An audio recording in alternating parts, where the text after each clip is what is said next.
ഓം ശ്രീ ഗണേശ ശാരദാ ഗുരുഭ്യോ നമഃ. ഓം ശ്രീ നാരായണ പരമഗുരവേ നമഃ. നമ്മുടെ ഇന്നത്തെ സത്സംഗ് വേദിയിലെ എല്ലാ സുഹൃത്തുക്കൾക്കും നമസ്കാരം. നമുക്കിന്ന് ശ്രീ നാരായണ ഗുരുദേവന്റെ ആത്മോപദേശ ശതകം എന്ന ദാർശനിക കൃതിയിലെ 70ാമത് ശ്ലോകമാണ് പരിചയപ്പെടേണ്ടത്. ശ്ലോകം ഒന്ന് വായിക്കാം. ഒരു രതി തന്നെ അഹന്ത ഇന്ദ്രിയ അന്ധകരണ കളേഭരമെന്നിതൊക്കെയായി വിരിയും. ഇതിനു വിരാമമെങ്ങു വേറാമറിവ് അവനെന്നറിവോളം ഓർത്തിടേണം. ഒരു രതി തന്നെ അഹന്തയായി ഇന്ദ്രിയയായി അന്ധകരണ കളേഭരമെന്നിതൊക്കെയായി വിരിയും. ഇതിന് വിരാമമെങ്ങും വേറാം അറിവവനെന്നറിവോളം ഓർത്തിടേണം. അതായത് സാരം, ആനന്ദം ഒന്നു തന്നെയാണ് അഹന്തയായും, അഹന്ത ഇവിടെ മനസ്സാണ്, അഹന്തയായും ഇന്ദ്രിയങ്ങളായും ശരീരമായും അന്ധകരണമായും ഒക്കെ വികസിക്കുന്നത്. തന്നിൽ നിന്ന് അന്യമാണെന്ന് വിചാരിക്കുന്ന അറിവ് താൻ തന്നെയാണെന്ന് അറിയുന്നതുവരെ മാത്രമേ ഇതിനൊരു അറുതി വരികയുള്ളൂ എന്നോർത്തിടണം. ഇതാണ് ഇതിൻ്റെ ഒരു സംക്ഷിപ്ത രൂപം. നമുക്കിതിനെ ഒന്ന് വിശദമായി പഠിക്കാം. കഴിഞ്ഞ ശ്ലോകത്തിൽ ഗുരു നമ്മെ പഠിച്ചു, രതിരഥമേറിയ അഹന്ത രമ്യരൂപം പ്രതി പുറമേ പെരുമാറിടുന്നു. അതായത് നാം സുഖത്തിനു വേണ്ടി, സുഖത്തെ തേടിയാണ് നാം എല്ലാ പ്രവൃത്തിയും ചെയ്യുന്നത്. എല്ലാവർക്കും സുഖതൃഷ്ണയുണ്ട്. സുഖമാണ് ലക്ഷ്യം, അതിനുവേണ്ടി കർമ്മങ്ങൾ ചെയ്യുന്നു. സുഖതൃഷ്ണയോടു കൂടി കർമ്മം ചെയ്താൽ അത് കർമ്മത്തിൻ്റെ മേന്മ കൂട്ടുന്നു, അത് സത്യമാണ്. വാഹനം ഓടിക്കുന്ന ഒരാൾ നല്ല ആനന്ദത്തോടെ ആ കർമ്മം ചെയ്താൽ അതിൽ ഇരിക്കുന്നവർക്കും ആനന്ദമുണ്ടാകുന്നു. ഇതേ സമയം അയാൾ അസ്വസ്ഥനായി വണ്ടി ഓടിച്ചാൽ അതിലിരിക്കുന്നവർക്കും അസ്വസ്ഥയോടെയിരിക്കും, അവരും അസ്വസ്ഥയോടെയിരിക്കും. നമ്മെപ്പോലെയുള്ളവർ നാം നാമജപം ചെയ്തിട്ട് വണ്ടിയിലിരിക്കും. അതുകൊണ്ട് സുഖതൃഷ്ണയോടെ കർമ്മം ചെയ്യുന്നത് നല്ലത് തന്നെ. എന്നാൽ സുഖം പുറത്തു നിന്നുള്ള വിഷയങ്ങളിൽ നിന്ന് സമ്പാദിക്കാം എന്ന പ്രതീക്ഷയോടിരിക്കുന്നതെങ്കിൽ അതിനുള്ള ഉത്തരമാണ് ഗുരു ഈ ശ്ലോകത്തിൽ പറയുന്നത്. സുഖം പുറത്തുള്ള വിഷയത്തിലല്ല ഉള്ളത്, മറിച്ച് അവനവൻ്റെ അകത്താണ് സുഖം ഇരിക്കുന്നതെന്ന് നാം മനസ്സിലാക്കണം. അകത്തുള്ള സുഖമാണ് വെളി വിഷയങ്ങളിലെല്ലാം സുഖമുണ്ടാക്കുന്നത്. അകം, മനസ്സ് അസ്വസ്ഥനായിട്ട് നാം സിനിമ കണ്ടു നോക്കൂ, ആസ്വദിക്കാൻ പറ്റുമോ? സിനിമ കാണാൻ പോലും നല്ലൊരു സ്വസ്ഥത വേണ്ടേ? ഉള്ളിലെ സ്വസ്ഥതയാണ് നമുക്ക് പുറത്തു നിന്ന് കിട്ടുന്ന സുഖത്തിന് കാരണമാകുന്നത്. അതായത് നാം അസ്വസ്ഥമായാൽ മറ്റുള്ളവർക്കും അസ്വസ്ഥത, നാം സ്വസ്ഥമായാൽ മറ്റുള്ളവർക്കും സ്വസ്ഥത. പ്രകൃതിയെ ആസ്വദിക്കുക. മനസ്സ് മൃദുവാകുമ്പോൾ മാത്രമേ നമുക്ക് പുഷ്പത്തിൻ്റെ സുഗന്ധം പോലും ആസ്വദിക്കാൻ പറ്റുന്നത്. മനസ്സിൻ്റെ മൃദുത്വം, സൗന്ദര്യബോധം ഇവ കൊണ്ടാണ് നാം പ്രകൃതിയെ ആസ്വദിക്കുന്നത്. കഠിന ഹൃദയന് റോസാപ്പൂവിൻ്റെ ഇതളുകളുടെ മൃദുത്വം ആസ്വദിക്കാൻ പറ്റില്ല. ഇന്ന് വളരെ കുറച്ചാളുകളാണ് പ്രകൃതിയെ ആസ്വദിക്കുന്നത്. കുഞ്ഞുങ്ങളെ പോലും പൂക്കളെ ആസ്വദിപ്പിക്കാൻ നാം പഠിപ്പിക്കുന്നില്ല.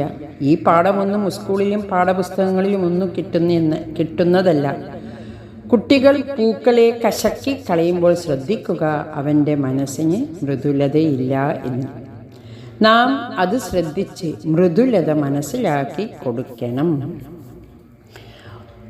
ഒരു രതി, നമുക്കത് 70ാമത്തെ ശ്ലോകം ആദ്യത്തെ 2 ലൈൻ വായിക്കാം. ഒരു രതി തന്നെ അഹന്ത ഇന്ദ്രിയ അന്ധകരണ കളേഭരമെന്നിതൊക്കെയായി വിരിയും. അതായത് ഒരു രതി തന്നെ അഹന്തയായി, മനസ്സിൻ്റെ ഭാവമായി, ഞാനായി വരുന്നത് ഏകമായ ആനന്ദം തന്നെയാണ്. എൻ്റെ അഹന്തയ്ക്ക് ആസ്വാദനം ഉണ്ടാക്കുന്നത് എൻ്റെ ഉള്ളിലെ രതി ആനന്ദമാണ്. ഒരൊറ്റ രതിയേ ഉള്ളൂ, ഒരൊറ്റ ആനന്ദമേ ഉള്ളൂ. ആത്മാവാകുന്ന രതി മനസ്സിൽ ആനന്ദം പകരുന്നു. ഇന്ദ്രിയങ്ങളായി അന്ധകരണമായി മാറുന്നു.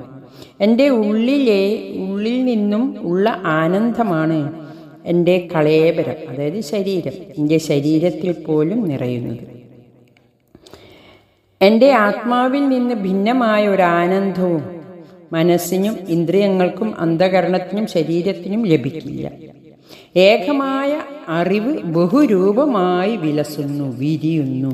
ഏകമായ ആത്മാവ് ബഹുരൂപമായി വിലസുന്നു. ആത്മാവിൻ്റെ ഭാവം ആനന്ദമാണ്. ഇതാണ് നമ്മുടെ തനതായ ഭാവം. ആത്മാവിൻ്റെ ആനന്ദമാണ് മനസ്സിലൂടെയും ഇന്ദ്രിയങ്ങളിലൂടെയും അന്ധകരണത്തിലൂടെയും ശരീരത്തിലൂടെയും നാം അനുഭവിക്കുന്നത്. എത്ര നല്ല ഭക്ഷണമായാലും നമ്മൾ അസ്വസ്ഥമായാൽ ആസ്വദിക്കാൻ പറ്റുമോ? എല്ലാ സുഖവും പുറത്തു നിന്നല്ല, അകത്തു നിന്നാണ്. ഉദാഹരണത്തിന് നല്ലൊരു കോമഡി കേട്ടാൽ അല്ലെ കണ്ടാൽ നന്നായി ചിരിച്ച് ആനന്ദിക്കുന്നവരുണ്ട്. എന്നാൽ ചിരിക്കാത്തവരുമുണ്ട്. കാരണം ഉള്ളിൽ ശാന്തിയില്ല, ആനന്ദം അനുഭവപ്പെടുന്നില്ല. ഉള്ളിലെ ശാന്തിയാണ് ആനന്ദമായി അനുഭവിക്കുന്നത്. അകത്തേക്ക് കണ്ണടച്ച് ധ്യാനിച്ചാൽ നമുക്ക് ആനന്ദം അനുഭവിക്കാം. ഇനി ഗുരു പറയുന്നു, ഇതിനു വിരാമമെങ്ങും, ഇതിനെന്നാണ് അറുതി വരിക? ഒരു രതി ആനന്ദമാണ് മനസ്സിലൂടെയും ഇന്ദ്രിയങ്ങളുടെയും അന്ധകരണത്തിലൂടെയും ശരീരത്തിലൂടെയും വിരിയുന്നത്, അതായത് വികസിക്കുന്നത്. അത് ആത്മാനന്ദമാണ്, മനസ്സിൻ്റെയും ശരീരത്തിൻ്റെയും ഉറവിടം.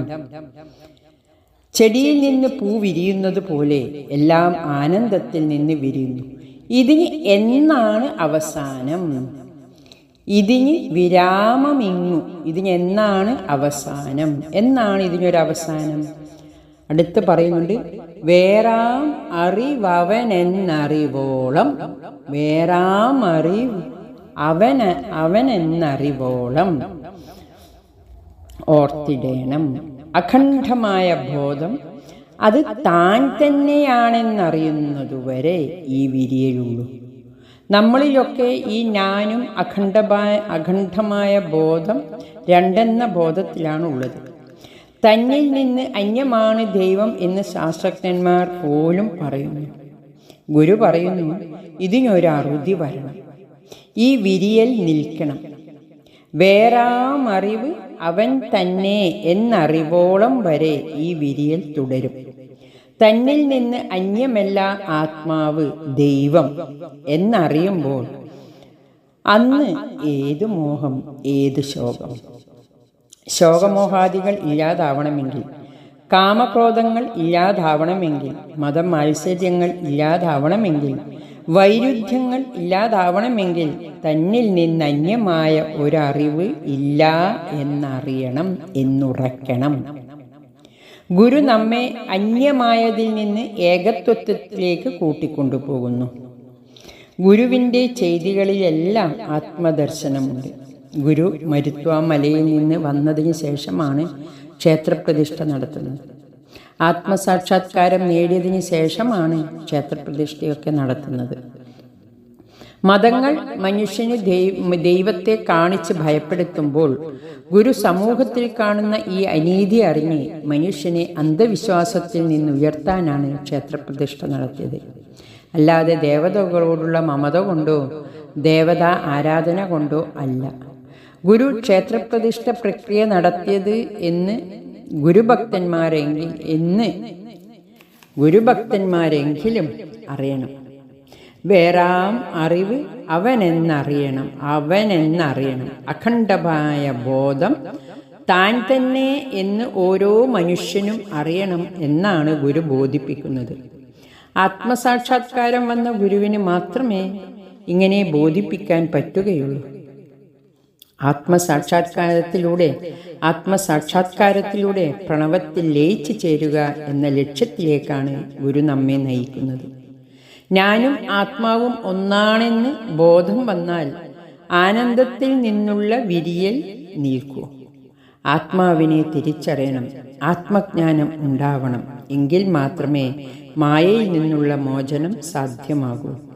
ആത്മജ്ഞാനമാണ് അനുഭൂതിയായി ആനന്ദമായി മാറുന്നത്. അപ്പോൾ സ്വസ്ഥമാകുന്നു.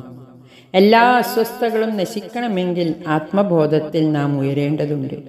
അഖണ്ഡമായ ബോധത്തിലേക്ക് നാം പടിപടിയായി ഉയരേണ്ടതുണ്ട്. തൻ്റെ ആത്മാവാണ് സകലതിനും ആധാരം എന്ന അറിവിലേക്ക് ഗുരു നമ്മെ നയിക്കുകയാണ്. അത് ഉൾക്കൊള്ളാൻ ഗുരുകൃപ ഉണ്ടാവട്ടെ. ഹരി ഓം നമഃ ശിവായ.